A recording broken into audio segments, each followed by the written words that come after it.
and welcome back.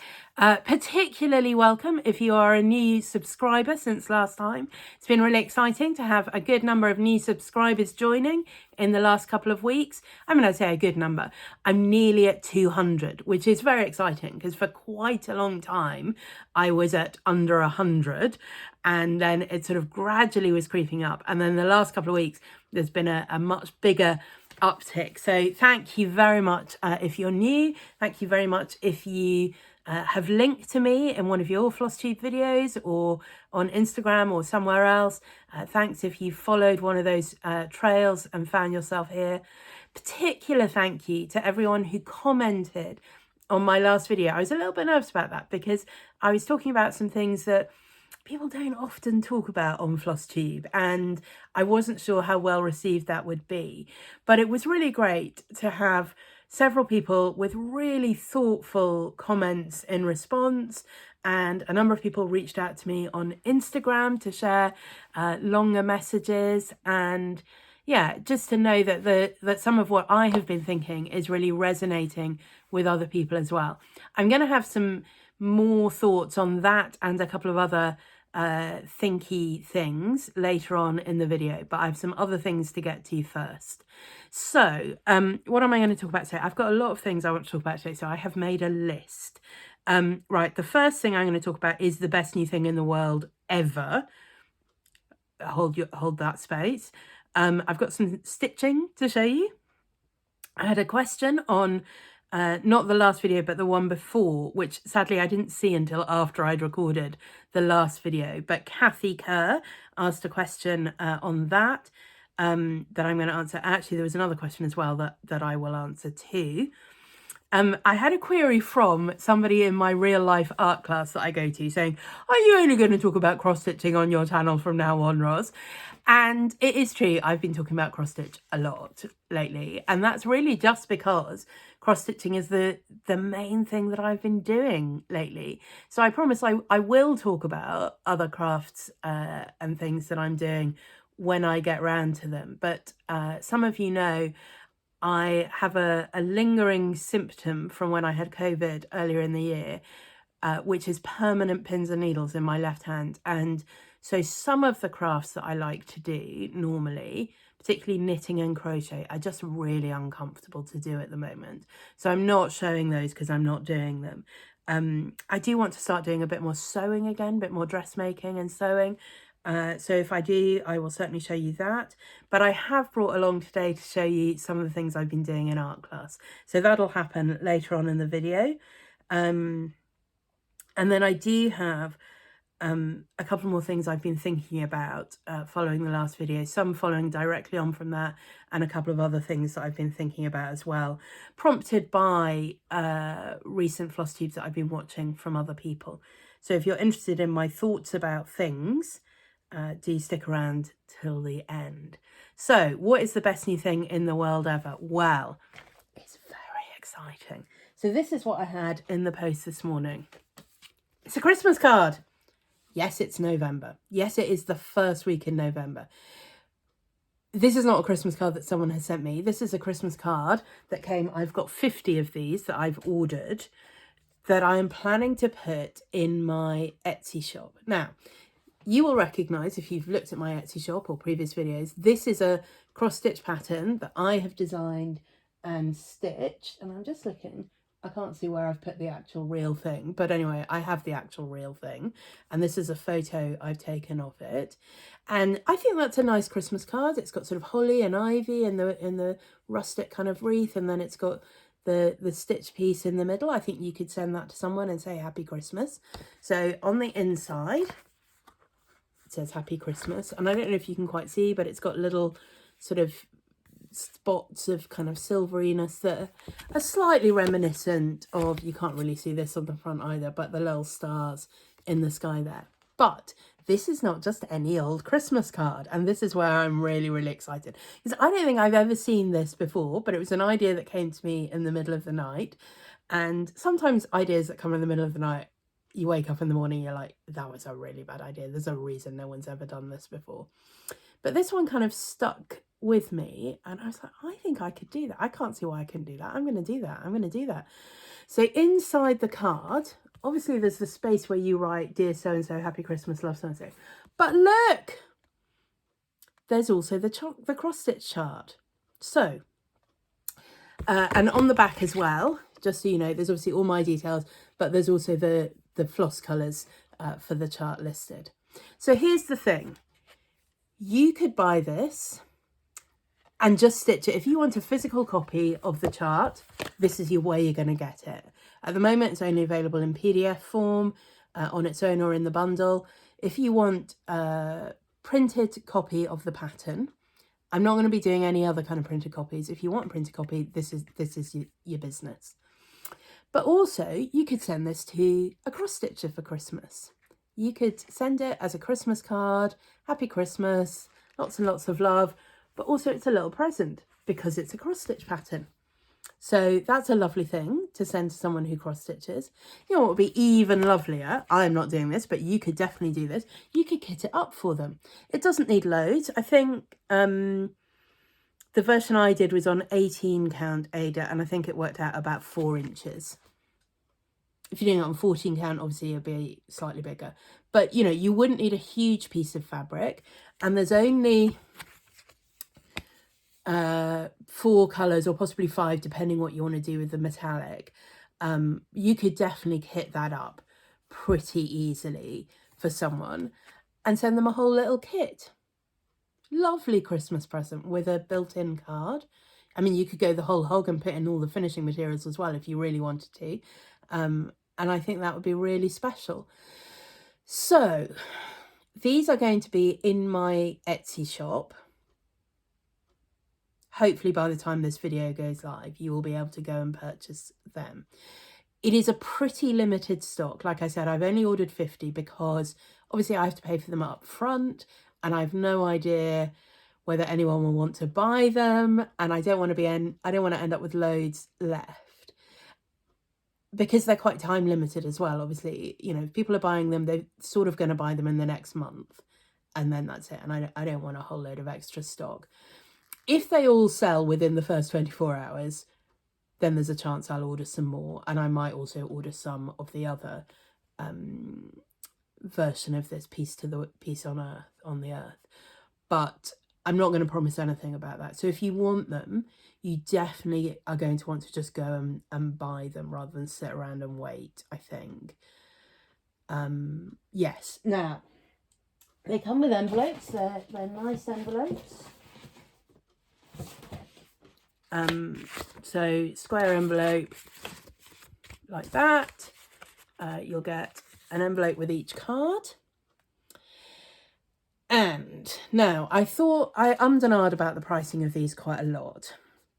They are going to be very expensive if you think of them as Christmas cards, but not that expensive if you think of them as cross-stitch charts. And I think I do have to price them as cross-stitch charts that happen to come in the bonus Christmas card form. And because I have not ordered loads, because I'm not in a position to do that, this is the first time I've ever sold physical products, and it's a lot more work for me. With a PDF, I can basically just upload it to Etsy. I do it once, and then every time someone purchases something, it all happens automatically. Obviously with these, if you go to Etsy and buy one of these, I have to then physically package it, address it, stamp it, post it. It's just a lot more work, and I don't have the capacity. You know, I work, I have a life, I have lots of things going on.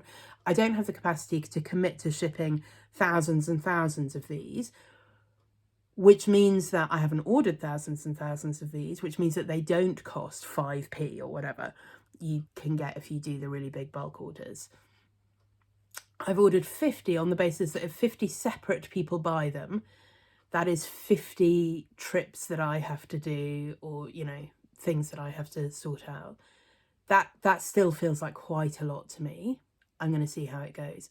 So in order that I cover not only obviously the costs of printing and postage and shipping and packing and, you know, the cost of producing the chart itself, that's my work that I'm selling for. So I currently sell this PDF pattern for £4.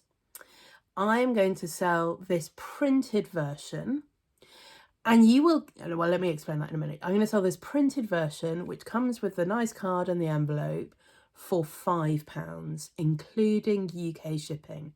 I'm only going to ship to the UK at this point. In future, I don't know, but if I only ship to the UK, that considerably cuts down on the admin for me, because all the orders will be the same amount in postage pretty much, and I can do it without going to the post office. I can just put them in a post box.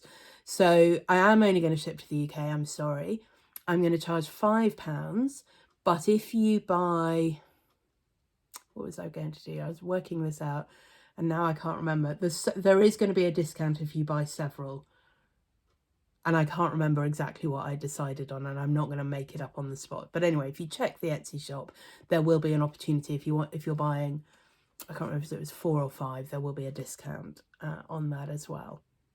You will also get, if you purchase any print copies, you will also get a download of the PDF. So that means you could give this away, but you also still have a copy of the chart to stitch yourself. So effectively you get 2. And so that's much better value if you think about it, because you'd pay £4 for the PDF and then you're getting this extra Christmas card just for £1. So I think that feels reasonable.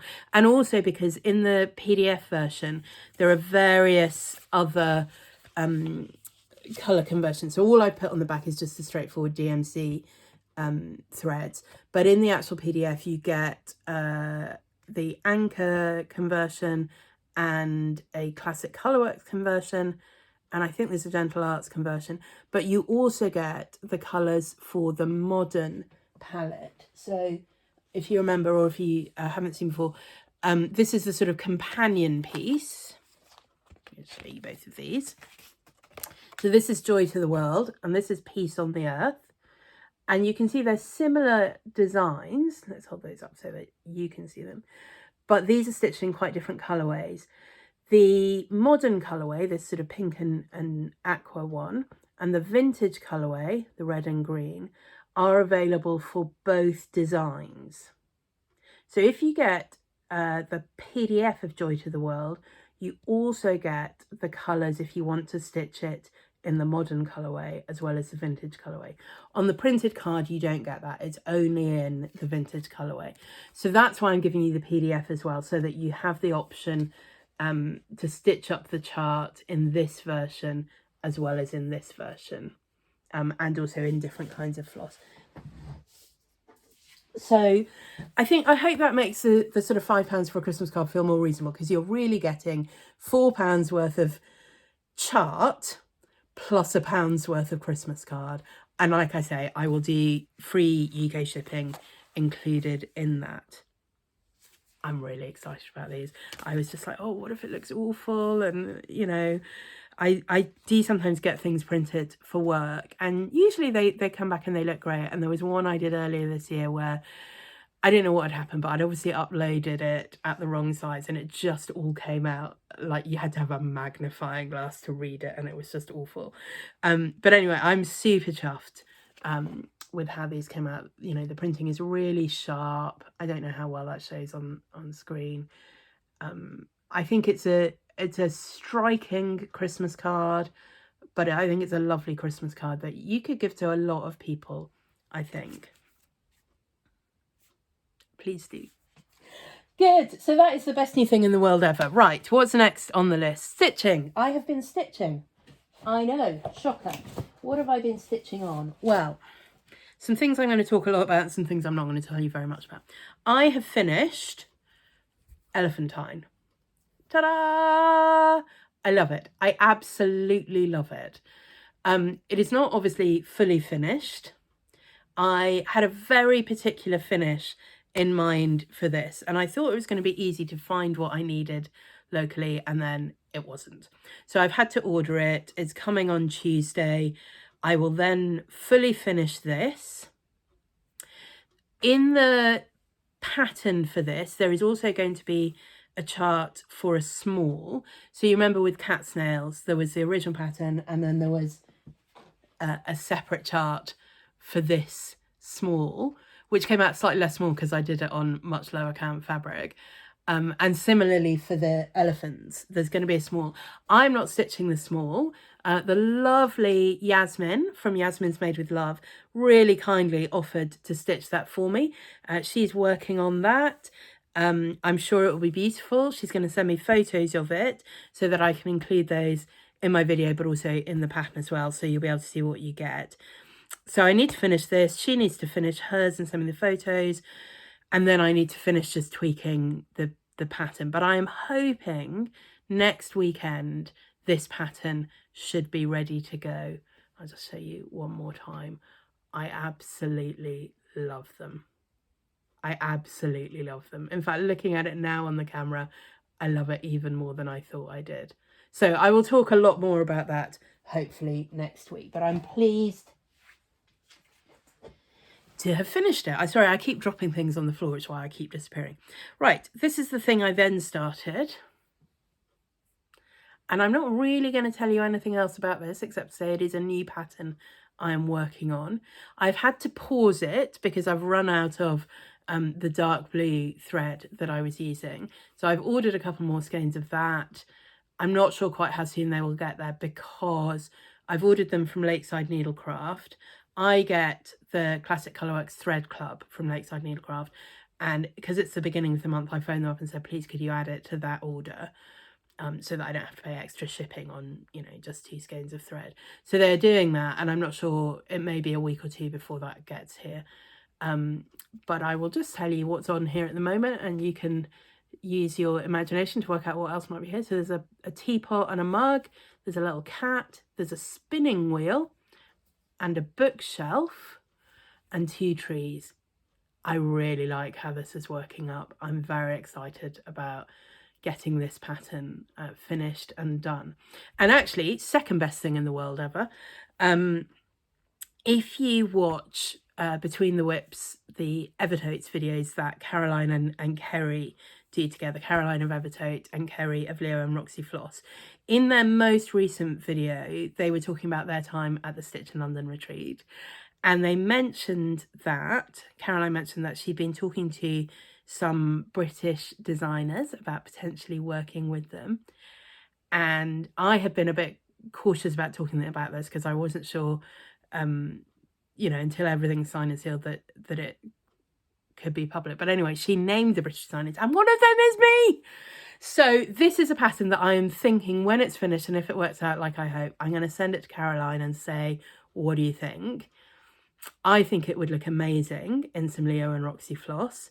So the deal would be, I would sell the PDF pattern in my Etsy shop as normal, and you could just buy that and stitch it however you want. And I will put in the pattern, you know, a DMC conversion and whatever.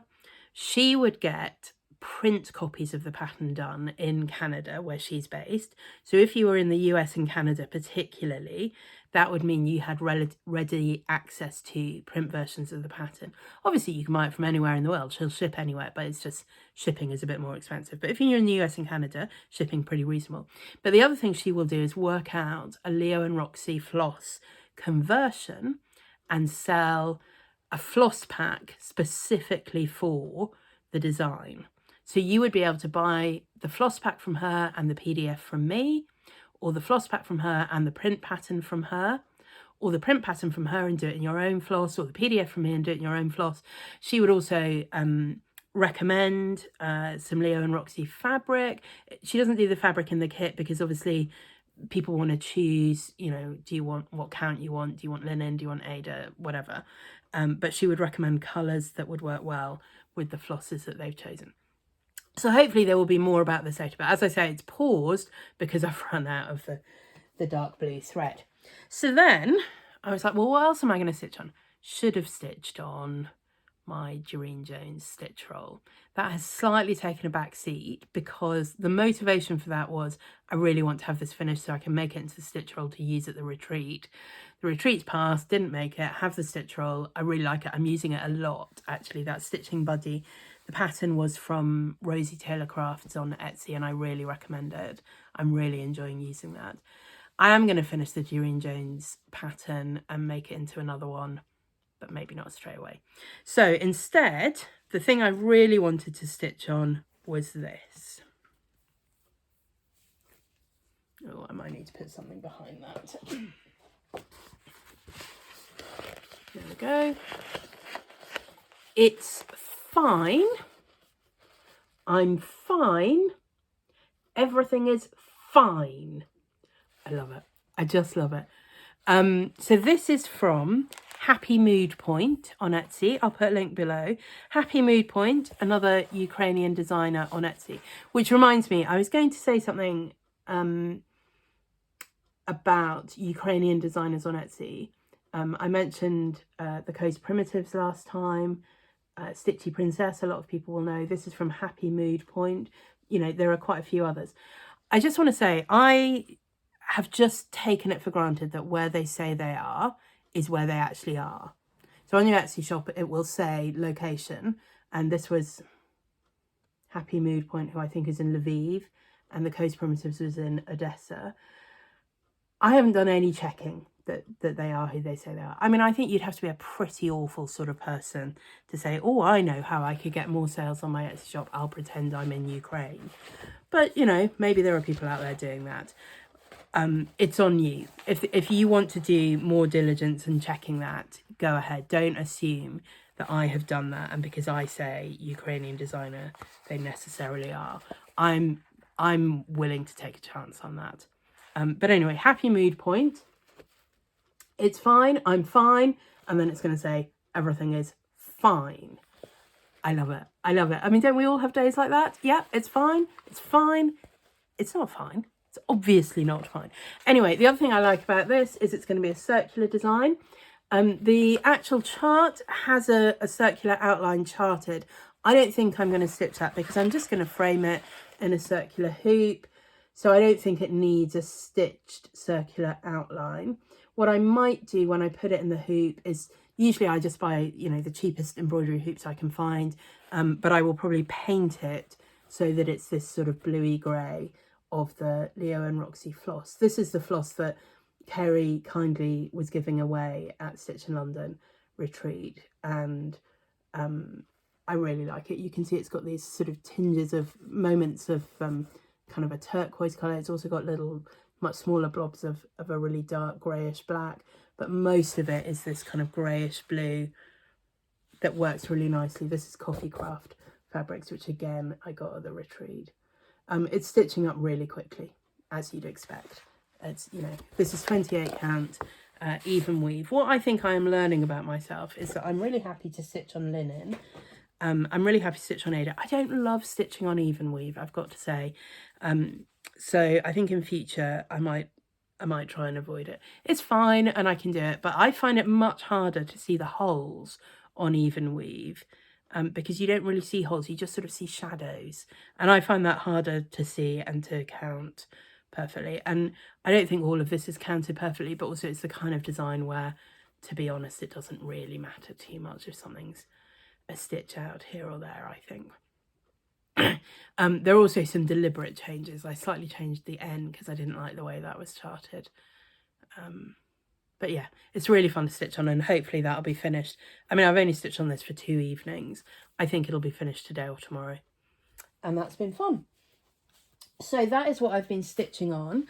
What I plan to stitch on, I want to finish that samplery one that I was a bit cagey about, but I need to wait on the thread for that. And the I'm Fine piece will be finished quite soon. I will go back and do some work on the Doreen Jones, but the other thing I want to start next is the Darwin sampler by Hannah Cornish. I'll put a link below. It's on Gumroad. And I'm going to get the quote wrong, but it's something like, "Today I feel very poorly and very stupid and I hate everyone and everything," which is a quote from a letter that Charles Darwin wrote, and she's charted it with some beetles and things, and it's just brilliant. And in my head, it's kind of a companion piece to Everything is Fine. It won't be in the way that I stitch. I mean, it's not in the way that they're charted. You know, hers is a rectangular piece, and it's going to have a very different colorway. Yeah, so I'm not sure necessarily that they will look like companion pieces, but in my head they are, because they both describe the same kind of mood. You know, those days where everything is fine, it's not fine, and the days where I feel very stupid and very poorly and hate everyone and everything. But no, it's fine. I'm fine. Everything is fine. Yeah, so those are the things that I'm going to stitch next. And then after that, I don't know. It's exciting, isn't it? I don't want to do any more model stitching for a little while. I feel like the last couple of months, there's been a lot of, I just need to stitch this so I can put it in the shop. And I'll talk about this more next week, but although I have got Yasmin doing this model stitch for me at this point, my design process doesn't really lend itself to using model stitches, because I make changes a lot as I go along. So I'll do a chart and then I'll start stitching and I'll be like, oh, it'll be much better if I did this or this or this. But I'm not very good at seeing all of that while it's just the chart. So if I sent it to someone else and they stitched it, they would stitch it exactly as I charted. But actually that might not be the best version of the design that it could be. So yeah, I just end up stitching most things myself. So it's slow, but you know, that's all right. Okay, what next? Questions. Charlie Feathers asked a question about the top that I was wearing in the Stitch in London video. It was sort of dark teal and it had stripy tigers in different colours on it. That is a top that I made several years ago, I'm afraid. I don't know if the fabric is still available. You might be able to find some somewhere. It came in various different colourways and I made one for me and one for a friend and one for my niece.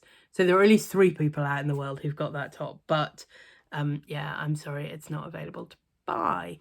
Okay, now, Kathy Kerr left a question about this. So this was the piece that I received in the Smalls Exchange at Stitch in London. It's this absolutely beautifully stitched over one butterfly from Hannah's Hobbies. She absolutely went above and beyond, because although as I said to her, although the piece is small in inches, if you're stitching that over one, that is not a small amount of work that she did. And she was so sweet, and she came over and was talking to me about it. She said, it's literally the first thing I've ever finished. So I think she'd had finishes before, maybe not loads, but she'd always sent them to be professionally framed. And obviously, Smalls Exchange, you're not going to send it to be professionally. So she was really nervous about it. And what she found was this. So I'm going to pop it out so you can see. It's literally just a circle of wood. This one's got an imprint on it that says Cross Stitch Rules. I'll put a link. I found the shop where you can buy these and 1 or 2 others that sell the same kind of thing in a wider range of sizes. And so you buy this, and if you've got a standard sized hoop, which obviously this is, all you do is so this is how you would have it for stitching your fabric in your hoop, and that's what it would look like on the back. And then you can see she's just trimmed the fabric so that it's a couple of inches wide all the way around. I think you could probably get away with trimming it a little bit smaller than that if you wanted to, but it's not a big deal. And then you fold all the fabric in. You don't have to do any stitching or any gluing. And you see how easy it is to undo. I literally just popped that out. So then when it's all folded into the bag, you take your wooden circle and you wedge it in. And it is designed to be exactly the right size so that when it wedges in, it holds the fabric in place. Super quick, super easy, can't go wrong. I think if you wanted to, depending on the kind of fabric that you were using, you could iron some interfacing on the back here, or you could maybe put a circle of felt or something in there as well if you wanted to, if you thought that the fabric folded over was going to show through. On this, I mean, it's fine. Yeah, and then one of the things that's really great about it is it makes it very easy to swap finishes in and out. So you can say, oh well, like this butterfly came in a series of 4 sort of seasonal ones. You could stitch all 4 of them. I'm not going to stitch them. I might stitch some of them because they're lovely, but I'm not going to stitch them over one to fit in this hoop. But you could do that, and then it would be super easy to take them out and swap them around seasonally, if that's what you wanted to do. Or if you change your mind and you're like, actually, I'd really like to make that into a little pillow or whatever, do something else with it. And then, you know, you've not done any damage to your fabric or your stitched piece. You've not glued anything. You've not stitched anything. You know, you've literally just held it in place with that. So I think that's brilliant. I really do. And it gives such a neat, easy finish. So Kathy, I hope that's helpful. And like I said, I'll put in the description links of a couple of places I found that you can buy these things. I think it's probably the kind of thing that if you have like a handy woodworking friend or spouse, wouldn't be that hard for them to make. You'd need to work out precisely the size that you wanted it to be. But yeah, that would be easy. I don't know whether, I mean, it does need to be sort of stiff enough. I was thinking about, could you do it with mat board? Maybe if you got mat board and like glued 2 layers of it together, and then got it cut to the exact size, maybe that would work. The other thing you could do, I'm sure, if you really wanted to, was like cover this with fabric or scrapbooking paper or something like that, if you wanted it to look a little bit different on the back. But I mean, it's the back and it looks super neat. So yeah. Good. So that was that. Art. Okay, I'm going to show you my art. So the last few weeks, so the art class that I go to, we do, it's not like a specific technique. It's not a watercolor class or a whatever. We do a whole host of random different techniques. Sometimes we just do a one-off thing, or sometimes we'll do a project that lasts a few weeks. So this piece that you can see behind me, this is one that I did in the art class a few years ago. I can't remember how long ago, not that long. And it's just squares punched using a square hole punch, because I'm not good at cutting accurately, from magazines and then arranged in this sort of colour wash pattern. I really enjoyed doing that. I love doing collage. The piece above it is also a collage piece that I did in art class as well. So anyway, this term, the first half of term, we were doing zines. I told you about the zine. Can't remember. I'll talk to you about the zine in a minute. Maybe I'll talk about the zines next week, actually.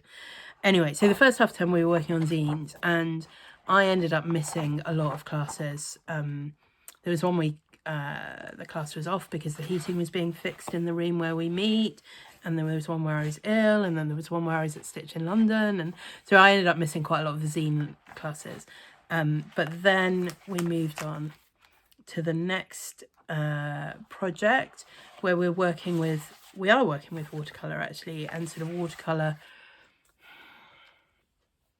with drawing into it. Anyway, I'll show you. This is what we did last week. So this is based on the work of a lady called Josie Lewis.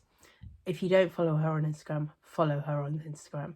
She basically just works with colour. So all you do for something like this is put down washi tape in whatever pattern you want your white lines to end up. I'm trying to work out so that you can see all of that. And then I painted the areas that I was working on with water, so they were properly wet, and then added in the colour, blending from blue to red, from red to yellow, from yellow to blue. And I did the sort of triangles first, and then I was like, what do I want here? And I thought I was going to do sort of the same thing going back, and I was like, no, actually, I kind of want it to look like it's bled out around the edges. So that's what I did on that one. That was very fun. This was a similar technique with the washi tape, but this time thinking about making texture in the watercolour just by dropping clear water into the paint as it's drying. There's a sort of, the issue there is getting the timing right. If you do it while it's too wet, you just dilute the paint. If you do it when it's too dry, it doesn't have any impact. But if you do it just at the right moment, you can see here these little blobby bits here and here. And then this one I started painting on in a different colour, but I'm not sure that really worked. Anyway, so that was fun, just messing around. And then we also have been doing, like I say, we're doing sort of drawing into the watercolour. So just gonna grab this one out. We had been told to bring in objects of each of the 6 primary and secondary colours, and then we did drawings of them, and we chose them and made them into these kind of, I want to say totem pole. It's not a totem pole, but you know what I mean, like a stack of things. So this was a first aid kit, a lemon, an orange club, if you like a lot of chocolate on your biscuit, join our club, a little red organza jewellery bag, a big purple striped handbag, and a biscuit cutter, cookie cutter, in a sort of square shape. So obviously they're not drawn to scale. I really enjoyed doing that, and then I just watercoloured. So I drew them in the black fine liner and then just watercoloured in the thing. So that was fun. And so then this time, that was our sort of practice one. This time we also brought in objects. I took in one kind of object in all the colours. I'm not sure if you can tell from this what that object was, because I've not yet painted it. I took in mini skeins of yarn, and I actually took in 7 because between my green and my purple, I didn't have a blue that was sort of in the middle. So I ended up taking one that was a greenish blue and one that was a purplish blue. And I actually quite like having a circle of 7 things anyway. So I've just done the drawing, and then next week I'm going to do it in a sort of very loose, splodgy kind of colour. And I will show you that when it's done. Maybe. If it's really awful, I might not. I probably will. Good, so that's all the things I have to show you, but I do have a couple of other things I wanted to talk about. So firstly, just following on from the comments on my last video, like I say, it was really nice to hear that other people resonated with some of the things I was saying around stash acquisition and how inclusive or exclusive that made the cross-stitch world feel. Somebody left a comment which I thought was really insightful. She said sometimes it just feels as though it's more about what you have rather than what you are doing. And I think that is true. Sometimes it does feel like that. And I'm not always that interested in what people have. I know that when I buy things, what I buy is much less of a guide to what I actually really love than what I end up doing. I'll buy patterns, particularly on Etsy, for not very much money quite easily. But until I stitch them, there's always a kind of, do I really love this? Do I want to invest the time in doing it? So I'm really interested in what people are doing. I kind of want to know what they're using as they make the thing, but also that's less interesting to me than how the thing looks out and the sort of creative decisions people are making. You know, are you changing up the colours? Are you changing up some of the motifs? Are you deciding how you're going to finish it? You know, those sorts of creative decisions are much more interesting to me than your purchasing decisions. I thought it was also really interesting that while a number of people said they find the cross-stitch online community really welcoming, other people did say actually they find it does feel a little bit cliquey and exclusive. So it's just worth remembering, isn't it, that your experience won't necessarily be everyone's experience. And there can be all kinds of reasons why people have a different experience from you. For some people that could be what kinds of patterns they like to stitch. You know, if you're stitching the super popular designers, if what you do is mostly Blackbird designs or Hands Across the Sea or Plum Street samplers, maybe it's easier to find your community than if what you're stitching is patterns from magazines from 1985 or random designers that you found on Etsy who only sell 2 things. Some people talked about whether budget is a thing. So, you know, people who have big hauls, is it easier for them to feel welcomed and accepted if they're buying, you know, all the funky hand-dyed fibre and the hand-dyed floss and all the expensive charts, and, you know, and so then they link to those people and those people link to them, and then suddenly you become included. Some people talked about being minorities. I guess one of the lovely things is about this community is that in general, women are not the minority. And, you know, women's voices are prioritised and heard. So most of us are not experiencing that sort of exclusion, but certainly I think there can be issues if you're not white, if you're not, if English is not your native language. I think, you know, there are all sorts of ways in which people might feel on the outside of the community. So just, I think that was really interesting to hear.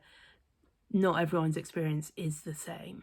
And I think that's worth remembering. If we all say, isn't the cross-stitch community so wonderful? And somebody's sitting there listening thinking, well, it hasn't really been that wonderful for me. That only makes them feel worse. So remember that, and, you know, and be welcoming and inclusive, and, you know, big up other people when you can. I know I'm really rubbish at that. I'm really rubbish at remembering to shout out Flosstubers. And in fact, I meant to do that right at the beginning of this video. One of the reasons I know I have more subscribers in the last few weeks is because a number of people have given shout outs on their channels, and I'm really grateful for that. And I'm sorry I forgot to say that right at the beginning.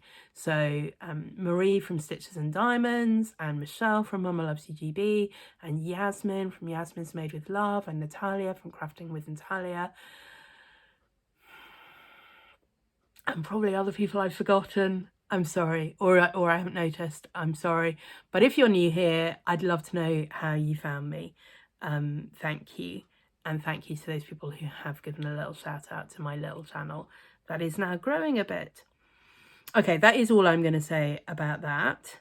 One little thing that just because I've heard a number of people say this in Flosstube videos lately, and it's not true, and I just wanted to make that point. People are generally very good at not sharing paid for patterns on their YouTube videos or their photos on Instagram. They'll share photos of the finished object and of their work, but not the actual chart. And I think that's really good, and I really appreciate that.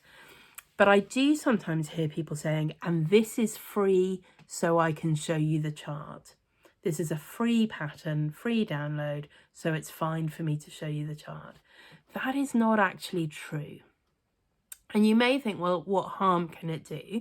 The designer's giving it away for free, so what difference does it make if someone finds it on my channel? Well, it's hard to quantify. It's not a lost sale in the same way that a printed, paid for chart might be. I mean, I'm going to preface this by saying I don't think this is a huge problem. I don't think there's a huge problem of people taking stills from YouTube videos and blowing them up and then downloading the chart and stitching from them, or even selling it. There may be some. I mean, you definitely get some people who are ripping off designers, but I don't know that they're doing it from stills from people's Flosstube videos, maybe, but it seems quite a difficult way of doing it if you're going to do that. But anyway, but my point is really, even if the chart is free, you're still not really, well, you're not allowed, and you are potentially harming the designer by doing that. And I just want to briefly explain why. When I create something, when I write something, when I create a chart, anything like that, the copyright belongs to me. In the UK, that happens automatically. I think in some places you do have to register for copyright. But anyway, the copyright belongs to the person who created it. And that means it's not really about money at that point. It's not who can sell this. It's who owns the right to make copies and distribute them. I am the only person who has the right to make copies of my pattern and to distribute it. Now, I could license that right to somebody else. So like if the thing works out with Evertote, I will sign an agreement with Caroline that gives her the right to make the print patterns and sell them and so on. And, you know, that will be absolutely legal and fine. But you getting a copy of one of my patterns does not give you the right to distribute it or make copies of it. It's fine if you want to make a photocopy for your use as a working copy. That's completely fine. But it's not fine if you want to photocopy it and give it to all your friends. It's not fine if you want to photocopy it and sell those photocopies on a Facebook group or give them away on a Facebook group. You do not have the right to do that. Whether you've bought it as a print copy or a PDF copy. You do not have the right to do that. Now, what you do have the right to do, if you've bought a physical copy, so like if you buy one of these cards, obviously you can give it away, but you could sell this. You physically own this, you could sell this. The person you sell it to could sell it on or give it away. What none of you can do legally is copy the chart. You can't make more copies of it to give away or to sell. With a free chart, the same is true. You cannot make more copies of it to give away or to sell. Designers generally, when they give out free patterns, obviously part of it is you want to give something back. You want to say thank you to the people who've bought from you. You want to contribute to the community, all of those things. But also what you want is awareness. You want people to know about you, and maybe they'll find out about you because they found your free pattern. You want to drive traffic. So on the back of your free pattern or at the bottom of the pattern, you'll have your links and you'll say, look, if you want this pattern, here's where the download link is. It'll be on my YouTube channel or my website or my Instagram feed.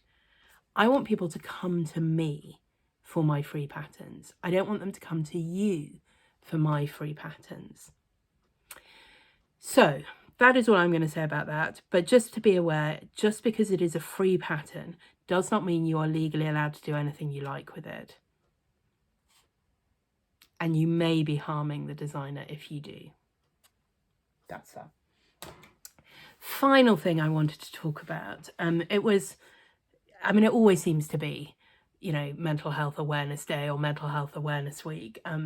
I feel like recently it was, and I'm quite open about my mental health problems in quite a lot of forums, but I don't think I've talked about it on my YouTube before, and I wanted to. I was watching Crafting with Natalia's recent video, and at the end of it, she all got slightly overwhelmed by how lovely things were and how much cross stitch helped her. And I think, she talked about how it's a thing that helps her with her mental health. And I wanted to talk about my experiences with that as well, because I think it's important that people hear this. I was diagnosed with moderate to severe clinical depression 13 years ago, quite a while ago. And I started taking citalopram. The first 2 weeks were horrific with the side effects. And on day 15, I woke up and I was suddenly like, oh, I feel like myself again. Now, while I had been suffering with depression, I had not been doing a lot of crafting. I've always been a crafter all my life.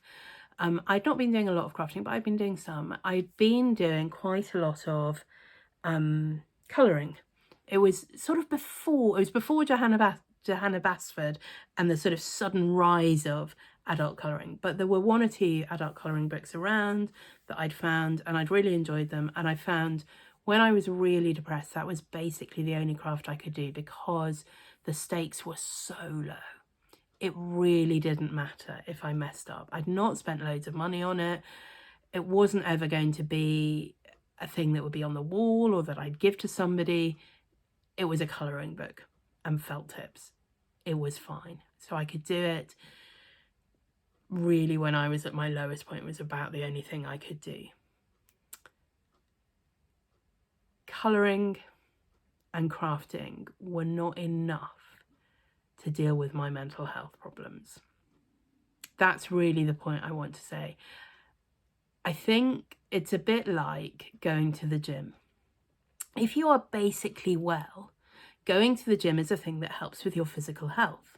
It helps to keep you well. But if you are ill, going to the gym is not going to do you any good. I mean, I am not a doctor, caveat apply. But in general, like if you've got COVID or the flu or a broken leg, going to the gym is not going to fix that. And it actually might make you worse. Going to the gym is a good thing for your physical health if you are physically, basically well. But if you are basically ill, you need a doctor. And you probably need medicine or surgery or whatever. And that's kind of how I feel about mental health and craft. If you're basically okay or mildly unwell, So I have depression, but you might have anxiety, or you might have paranoia, or whatever. But if that is mild, or it is just sort of you are basically well but you want to stay well, then I think something like crafting, and cross stitch is a good example of this, is a really great thing to do. It slows you down, it makes you focus on what's right in front of you, it's something you're doing with your hands, there's a satisfaction in finishing a thing, and the colours can be you know, wonderful to work with, and all of those things. It can be a great thing to help keep you well. It is not going to be a thing that helps you, that makes you better if you are ill. It was never going to be enough for me when I was at my worst. Not least because I basically couldn't do it when I was at my worst. You know, I couldn't get motivated to pick up my knitting needles or my crochet hook, or, you know, get out my sewing machine, or any of those things. I wasn't going to be able to get better through crafting because I couldn't really do crafting. But even if you're well enough to do it, but you're still ill, I don't think it is going to be the thing that makes you well again. I needed the drugs. I also had therapy, and that was helpful in some ways. But over the years, I have got better at different times and come off the drugs for a couple of years, and then there are moments where I'm like, no, I need to go back on them again. The pandemic was one of those for me, and I've been on the drugs for the last couple of years, and at the moment I feel fine with them, but I definitely don't feel like I'm in a place where I want to stop taking them and I'll be all right again. I need a certain level of mental health in order to be able to do the things that keep me healthy, which actually include going to the gym as well as doing crafting and being outside and seeing people. But if I'm too unwell to do those things, then they're no good to me. So I just wanted to say that I think, yeah, I don't know you, I don't know what your circumstances are. I think it is really great to be doing things that help to keep you healthy if you are healthy. But if you are ill, go and see a doctor.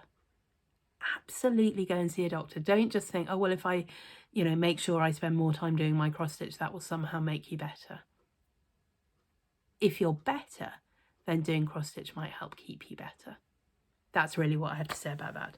Good. Well, I've talked for far too long anyway, but just as a reminder, go and check out the Etsy shop if you're interested in these. And I will see you hopefully next week, because hopefully by then I will have Elephantine ready to go, and that'll be in the shop, and I'll want to talk to you about that.